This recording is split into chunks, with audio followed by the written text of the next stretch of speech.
আসসালামু আলাইকুম। System academy কেয়ারের পক্ষ থেকে জানাই আন্তরিক সালাম ও শুভেচ্ছা।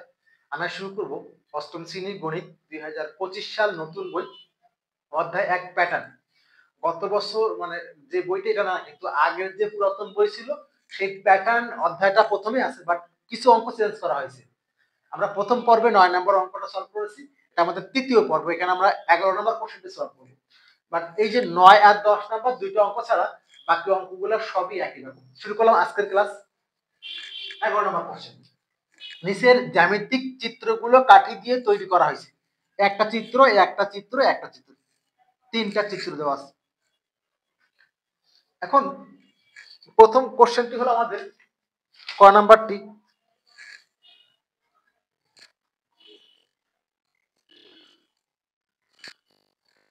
কাঠির সংখ্যার তালিকা করো। কাঠির সংখ্যার তালিকা। এখন আমরা বললাম যে দিয়ে প্রথম সংখ্যার প্রথম প্রথম চিত্রে কাঠির সংখ্যা, দ্বিতীয় চিত্রে যেরকম লিখতে পারি যে প্রথম চিত্রে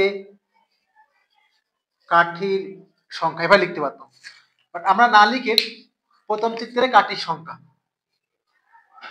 ঠিক একইভাবে লিখবো। কয়টা? 4টা আছে। 1 2 3 4টা, একটা, দুইটা, তিনটা, চারটা কাঠি আছে, 4টি। আবার লিখবো দ্বিতীয় চিত্রে কাঠের সংখ্যা। এভাবে না লিখে একটু লাইনটা কমাই দিলাম। কিভাবে দেখেন, চাইলে আপনি এভাবে লিখতে পারেন, সমস্যা নেই। ক নাম্বার সমাধানটা লিখবো, 3টা ছবি আছে, তাহলে লিখেন প্রথম, দ্বিতীয় ও তৃতীয় চিত্রে কাঠির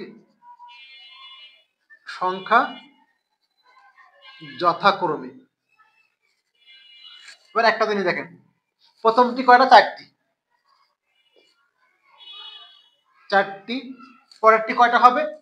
তো নরমালি এখানে যদি এটা যদি হয় 4টি, তাহলে পরে যদি দুইটা একসাথে করা হয় তাহলে 8টি হওয়ার কথা, কারণ একই রকম দুইটা জিনিস। 8টি হয়ে না হয়ে একটা কমবে। কেন কমবে? দেখেন, আপনি যখন এই একটা বক্স আছে, মাঝখান থেকে একটা দাগ দিবেন, তাহলে কিন্তু এভাবে কি জানেন, এই একটা বক্স, এই একটা বক্স, দুটি বক্স পাশাপাশি করলে এই দুটো দাগ মিলে কি হয়ে যাবে? একটা হয়ে যাবে। কি হবে? একটা। এই যে দুইটা দাগ মিলে কি হয়েছে? এই যে দুইটা দাগ মিলে একটা হয়ে গেছে। আবার দেখাই, এই একটা বক্স, এই একটা বক্স যদি একসাথে যোগ করে দেন, এই যে যোগ করে দেন, কটা হয়ে গেল? একটা হয়ে গেল। তাহলে একটা দাগ কমবে। তাহলে এই জন্য প্রথমটি হবে 4টি, পরেরটি একটা কমবে, 7টি। তাহলে দেখেন আর করতে হবে না। কেন? সেম এখানে একটা ঘর, পরে দুইটা ঘর, পরে তিনটা ঘর। তাহলে এখানে 4 এর পরে 3 7 বাড়ছে, পরে এখানে আরো 3 বাড়বে 10। কাজ শেষ। কিছু গুনতে হবে না, আপনাকে গুনতেই হবে না। চেক করে চেক করেন, 1 2 3 4 5 6 7 8 9 10, 10টি। তাহলে 4টি, পরেরটা হলো 7টি, পরেরটি হলো 10টি। একটু লেখাটা কমে গেল। আর যে চান লেখেন প্রথম চিত্রে কাঠের সংখ্যা 4টি, সেকেন্ড চিত্রে 7টি, এভাবে লিখতে পারেন। ওকে, আমাদের খ নাম্বারটি কি বলছে যে তালিকার পরবর্তী সংখ্যাটি কিভাবে বের করবে তা ব্যাখ্যা করো। তালিকার পরবর্তী সংখ্যা, তাহলে লিখি আমরা এটা একটা সংখ্যা, সংখ্যার তালিকা বা তালিকার সংখ্যা, যা লেখেন লিখি আমরা সংখ্যার তালিকা, সংখ্যার তালিকা। ওকে, প্রথমটা 4, পরেরটা 7, একটু গ্যাপ দিয়ে লিখি। প্রথমটা হলো 4, পরেরটা হলো 7, পরেরটা হলো 10। একটা ইম্পর্টেন্ট জিনিস, এখানে কিন্তু ডট ডট নাই, আর নাই কিন্তু, সো আপনি এখানে ডট ডট দিতে পারবেন না।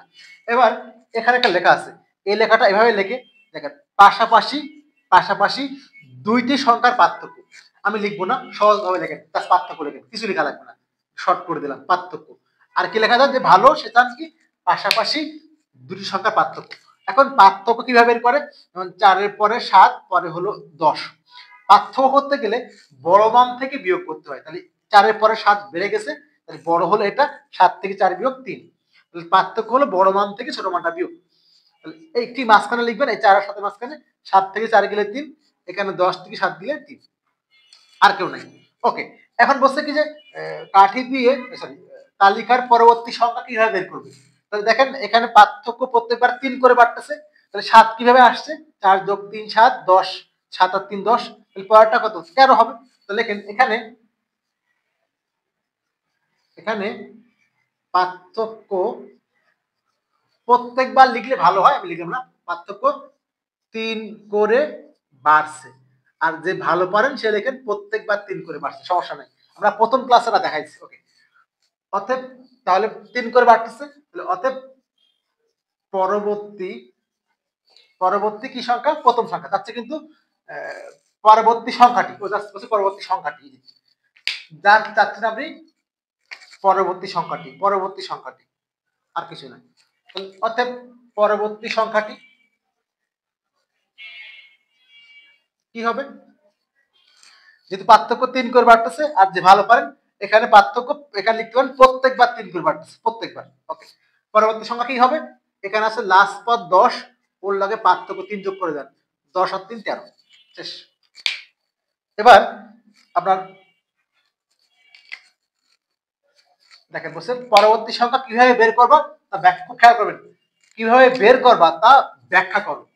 একটু বের করলে কিন্তু হবে না, কি করতে হবে?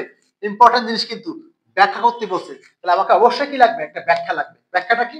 তাহলে কি লিখবো? যে পূর্ববর্তী পদের সাথে পার্থক্য যোগ করে কি হবে? পরবর্তী পদ পাওয়া যাবে। তাহলে কিন্তু হয়ে গেল। জাস্ট কি লিখবেন? পূর্ববর্তী পদের সাথে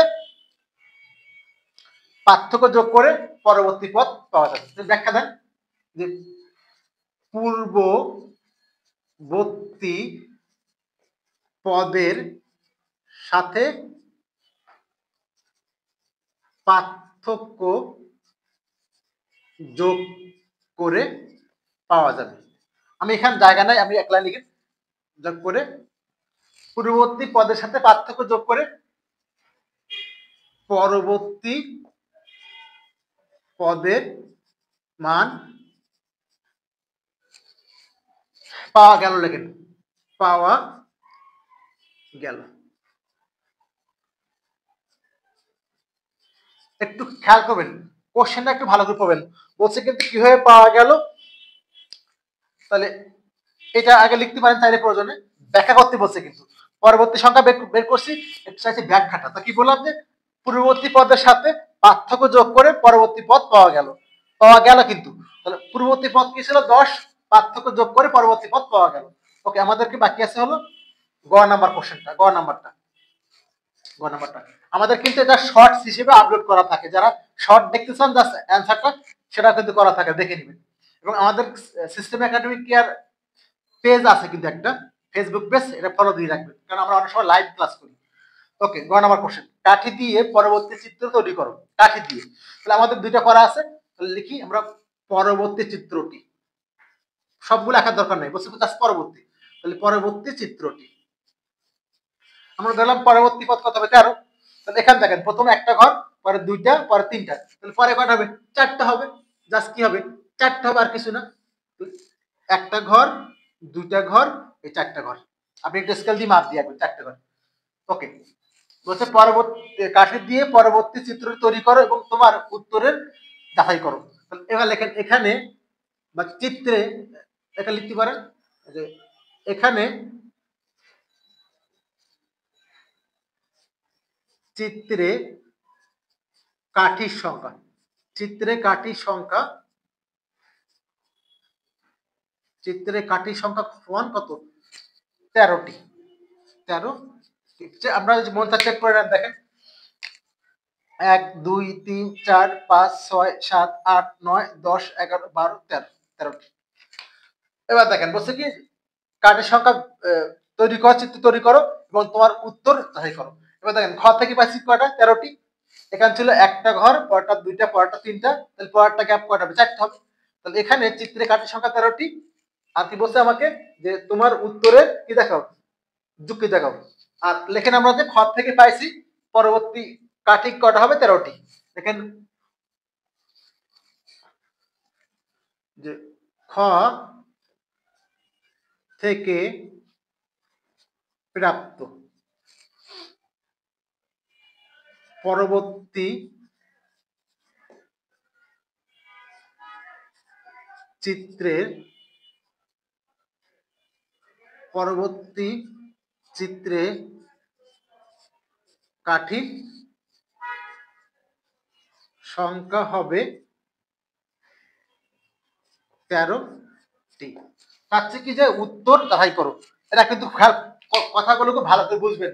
চিত্রটি তৈরি করো এবং তোমার উত্তর যাচাই করো। তাহলে এবার একটু লিখে দেন, ভালো হবে। উত্তরের সত্যতা যাচাই করা হলো। আশা করি আমি কি সরে গেলাম, আপনারা একটু দেখে নেন। অনেকে কমেন্টস করেন স্যার লেখার জন্য দেখা যায় না, আমাকে তো লিখতে হবে। এখন আপনি দেখে নেন, কোথায় বোঝেন না আমি আবার বলে দিচ্ছি।